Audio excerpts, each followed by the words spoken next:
Hello, this is Sean Taylor coming at you with this episode of Lies, Lies, Lies entitled Parental Deception. This episode will be focused on parental deception on children and the outcomes during adulthood. And so, I'll give you a brief explanation on why I chose this subject.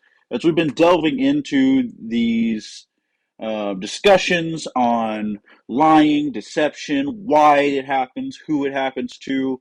One thing that really stood out to me was the prevalence of people having experience with being lied to as children and kind of carrying some type of burden from that into the future. So I really want to take a look at studies and research looking into the different ways in which they have already found and proven that there are significant, effects to parenting by lying. The first study we're going to start with is called "The Dark Side of White Lies: Parenting by Lying in Childhood and Adolescent Anxiety: The Mediation of Parent-Child Attachment and Gender Difference." One of the big highlights of this article is that they established that parenting by lying is done to solve an issue, solve a problem. Just your kid, sometimes kids, we're all children, so we know there are times when we might have been a little bit more difficult than we needed to be, or we made a situation difficult, and sometimes parents get through that by just telling a little white lie. Maybe they don't want you messing with the stove, so they tell you you're going to burn yourself, even though they know that the stove is not on. That's called an instrumental lie, something that has an actual, causal effect, and something that you could pretty easily disprove if you actually did put your hand on there. But the purpose is, in that type of lie, to get you to not do the thing, to solve the problem of the child that I'm, responsible for doing something dangerous that they could hurt themselves with, right? Especially if they got into the habit of doing this thing, putting their hand on the stove willy nilly, when I'm not watching, when they might have accidentally turned one of the stovetop burners on. It's a means to an end. Like I said, one of the big takeaways was that parenting by lying is done in order to regulate children's behavior, and that parents are generally unaware of those ramifications on the mental health of their children in the future. And I really want to establish that now, because that's a big thing that we'll hit on a little bit later, is that all these ramifications, hearing this, you might be a parent, you might be thinking, oh, have I already messed up my kids? And one thing that I always think, and one thing that I always keep in mind is it's never too late to do the right thing. It's never too late to make the right choice starting now. And that means that even if you realize that, listening through this, that, hey, I might be doing some type of future damage to my children, that damage can stop now. Parents generally lie to their children to solve a problem, like we were talking about earlier, and not because of negative emotions such as guilt or fear. They really make this distinction because children have common reasons to lie. You're fearing punishments, you're ashamed or guilty over something that you've done, whether it be a minor transgression, major thing. Maybe you knocked a baseball into someone's windshield and you ran away and you feel really bad about it. And when somebody comes asking, hey, did your kid do this? And you tell your parent no, that's a common reason that we lie. Fear of retribution, or guilt, shame over actually doing the thing that we're telling them we're not. Another big one is anxiety. Anxiety over security. Some people aren't in great situations and they might have things such as constant threats over money or getting kicked out of the house, things like that. We often hear that, especially in more strict areas, more harsh parenting styles, and more conservative, traditionalist parenting structures. Researchers in this study found that the most anxiety disorder predicting lies, meaning those that were most predictive of future anxiety disorders in children that were brought up in this parenting style, were those about money and the potential of abandonment. Children as a whole just don't really have a good concept of money, what it takes to make a household function, stuff like that. And when Parents, deceive their children, whether they say we have more money or less money than they have. It can often lead to a kind of unknown in a child's mind, especially if they figure out some semblance of the truth or some evidence that might point to that being a lie, or some way that their parents are deceiving them. Because once they know you're lying, they don't really know what the truth is except for what they've experienced. And if they don't have a really good handle on what to look for, how are they going to figure out that, oh, my parents are saying that we have enough money, but really we're really poor, right? They don't know how poor. They don't know what that means. They just know that you don't have the money that you were saying. Or if you deny them all of their wants because you say we don't have the money for it, and then it turns out that you do. Well, now they believe they're lying because you don't care for their wants or their well-being, right? Especially if they've gone without for certain things like clothes, shoes, food. A lot of these kids are in school, whether it's public, private, charter. Either way, they're going to have these peer interactions, and that's not always fun, especially we know for people on the lower end of the socioeconomic spectrum. The one recommendation that the researchers found was that they recommended parents be strict to their own rules of honesty and keep a regular and consistent level of openness with their children. That way, the children don't have this spike in, hey, they're being really real with me right now. This is a conversation that maybe I'm not ready for, and then down to, oh, my parents are sheltering me, putting me in a bubble, thinking of me as a child, and not allowing me to take part in conversations which might be appropriate for my age, right? And they also recommended role modeling over dogmatic talks. You know, there's an old phrase, do as I say, not as I do. In reality, that doesn't really work. And, even colloquially, we kind of have a feeling that that doesn't work. No one really thinks when they're told that, yeah, that's really gonna make me adhere to your beliefs that you can't even follow them yourself.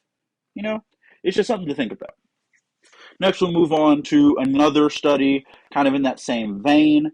It's called The Effects of Parenting by Lying in Childhood on Adult Lying, Internalizing Behaviors and Relationship Quality.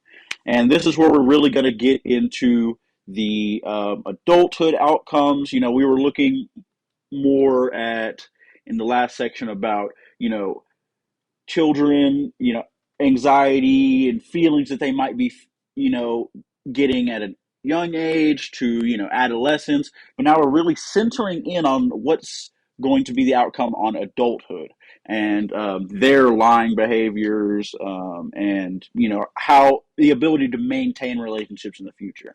They find that children that were parented often by lying were less likely to trust or communicate with their parents and more likely to experience alienation as adults.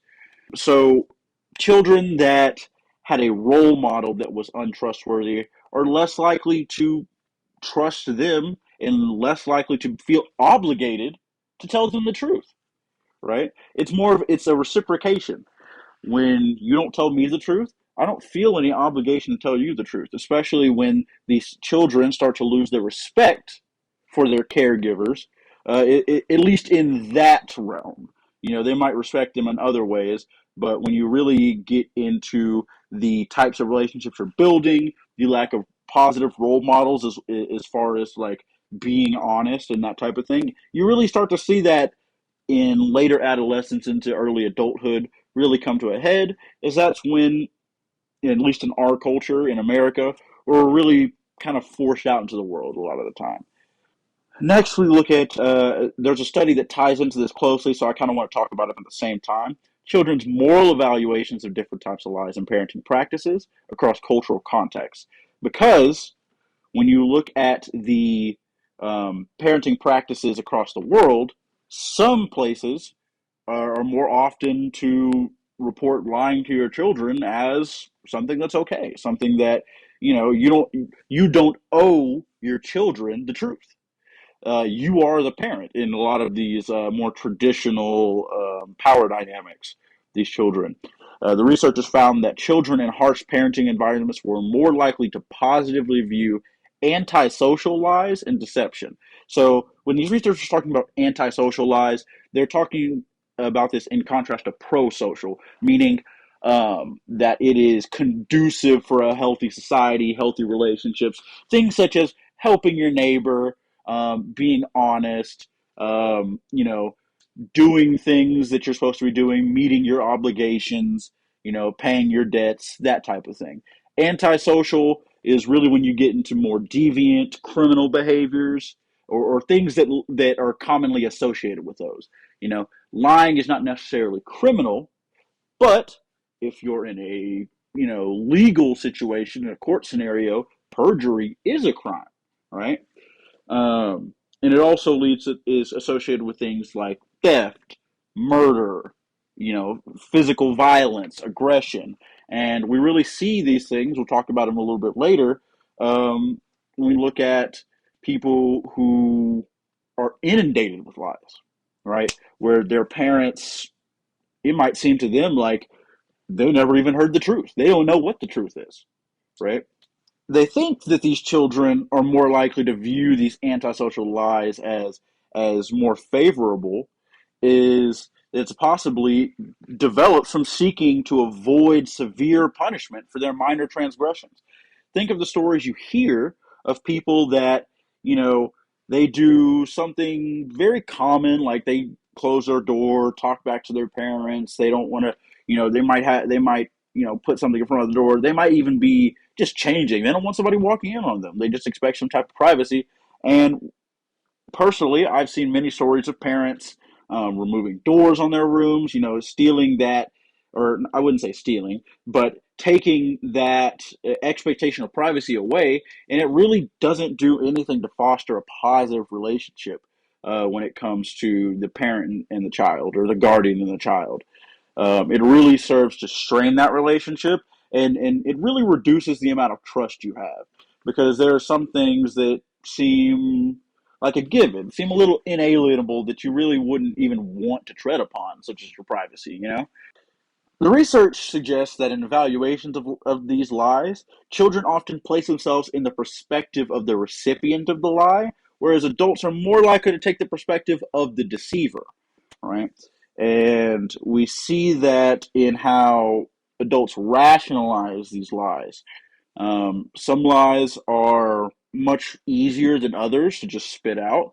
Even things, we talk about little white lies, things like Santa Claus, right? Santa Claus is something that, as a culture, we kind of grip onto, especially around the holidays. It's more of a cultural icon, and, we preserve the traditions of, most kids, I would say, I haven't seen any research on this, but, just from colloquially, I would assume that most kids are taught about, Santa Claus and his kind of legend, and why we do the things we do around the end of the year holidays, and you end up knowing at some point that all of it was a lie, but it's not necessarily one that you would say, broke your trust in somebody. At least not for me. It didn't happen in that way from my end. When I heard that, oh no, it wasn't a man breaking into my house every year and leaving me things. It was actually my parents.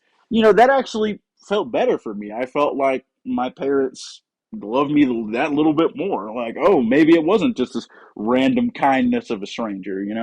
Um, this second section, we'll start to clarify some of what we mean when we're talking about these subjects. We're talking about antisocial deception and lying, avoiding severe punishment, and just a lot of it stems from instrumental lies more than white lies. So we're going to look at three very similar articles. A lot of them actually piggybacked off of each other in their research, kind of rerunning studies, trying to modify single variables and try to kind of making their experimental question something a little bit different than the one that came before. So we're going to do three. One, parenting by lying in childhood associated with negative developmental outcomes in adulthood. Two, parenting by lying and children's lying to parents. And three, exposure to parenting by lying in childhood, and the associations with negative outcomes in adulthood. What we learn out of these three articles and the kind of pulling together research and what the researchers figured out from all these is that one, the most important unifying fact is that childhood experience of parents lying is related to lying to parents in adulthood. From all of the things I've posited before, kind of the foundation we laid in this conversation, I really think that that should be a given. That should be something we kind of just know to expect at this point. And now, with that in mind, they also found that children who were more believing of their parents' lies were those most likely to lie to others in the future as adults. Parenting by lying also negatively affects children's later psychosocial functioning. So, later meaning adolescence and adulthood. We find that the childhood experience of parents lying is related to adulthood maladjustments. Maladjustments, meaning by maladjustments, they're referring to externalizing and internalizing behaviors and increased rates of psychopathic attributes found in the studies of on these children and then also adults. By externalizing, we're talking about aggression. So think of when you're irritated, you're emotionally aroused, feelings are welling up, and think of it as you're pushing those feelings out onto somebody else. You're aggressing on somebody else. That's an easy way to remember it. And internalizing behavior is taking all of those feelings, that emotional arousal, and targeting it at yourself, pulling it in, keeping it in, and think of that as you could think of it, for easy references, kind of like think of it as a negative energy that you're holding close to you, right? When you have something that's like kind of bad or foul or, however you want to think about it, it's not really something you want to have close to you, right? When you internalized behaviors result in things like depression, emotional difficulties, whether it's anger issues or issues with sadness or just any type of emotional difficulty that is outside of the norm and is something that even the person generally knows they do not want to be feeling, right? What they found was that the more lies current adults, could recall from their childhood, the greater the correlated severity of these maladjustments uh, were recorded by the authors of the study. So the more lies, if little Timmy can only remember 5, but Johnny can remember 20 times his parents lied to him, they found that generally Johnny would have more or a higher likelihood and higher severity of those maladjustments, of anger issues, depression, emotional difficulties, anxiety. And one big underlying factor in making these children be more likely to lie, be more likely to have these sociopathic tendencies, is that lying teaches children implicitly, or lying to children teaches them implicitly, that lying is permissible and is an acceptable way of reaching a goal. This also hints at, or not hints at, but hits on the reciprocity between lying to children and lying to parents. As people are, like I said earlier, less obliged to tell someone the truth to someone you deem untrustworthy.